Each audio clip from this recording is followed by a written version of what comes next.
Hello दोस्तों, क्या हाल है। स्वागत है BTB न्यूज में। आइए फटाफट बात करते हैं आज के मुख्य समाचार और देश भर की तमाम बड़ी खबरों पर नजर डालते हैं। आज 6 अप्रैल को अंतर्राष्ट्रीय खेल दिवस और भारतीय जनता पार्टी का 47वां स्थापना दिवस मनाया जा रहा है।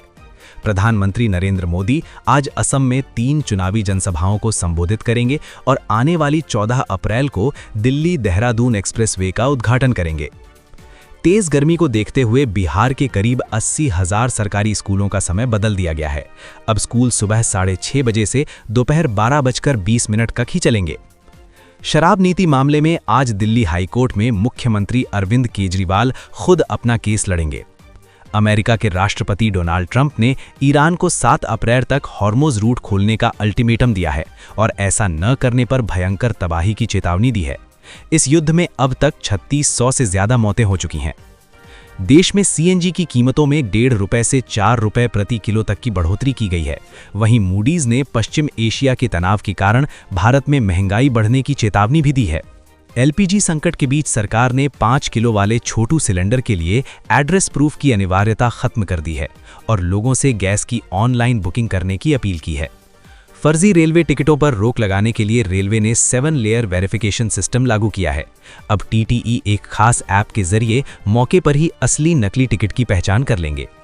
इलाहाबाद हाईकोर्ट ने एक अहम फैसले में साफ किया है कि मकान मालिक अपनी निजी जरूरत के लिए किराएदार से कभी भी दुकान या मकान खाली करवा सकता है। राज्यों पर मुफ्त योजनाओं का कर्ज लगातार बढ़ रहा है।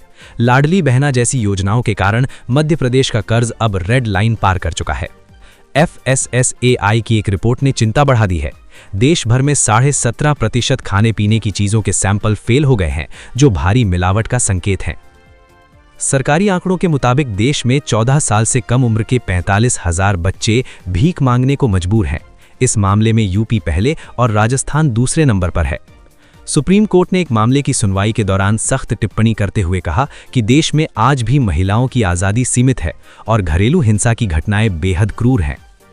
यूपी के मुजफ्फरनगर में BP, शुगर और लिवर जैसी बीमारियों की करीब 2 करोड़ रुपए की नकली दवाइयां बनाने वाले एक बड़े रैकेट का भंडाफोड़ हुआ है।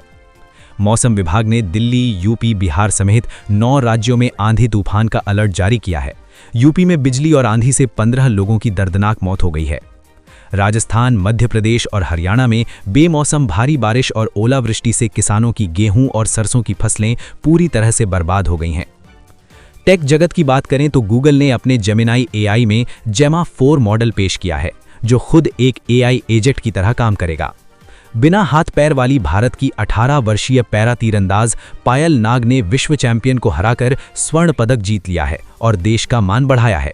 यूपी बोर्ड ने नकली किताबों की बिक्री रोकने के लिए 9वीं से 12वीं तक की किताबों पर अल्ट्रावायलेट सीरियल नंबर छापने का बड़ा आदेश दिया है। उज़्बेकिस्तान में सरकार ने कैंसर और हार्ट अटैक समेत 2300 भारतीय दूतावास ने मेडिकल छात्रों की बिना पूरी जांच के एडमिशन न लेने की एडवाइजरी जारी की है। में भी 19% की बढ़ोतरी दर्ज की गई है।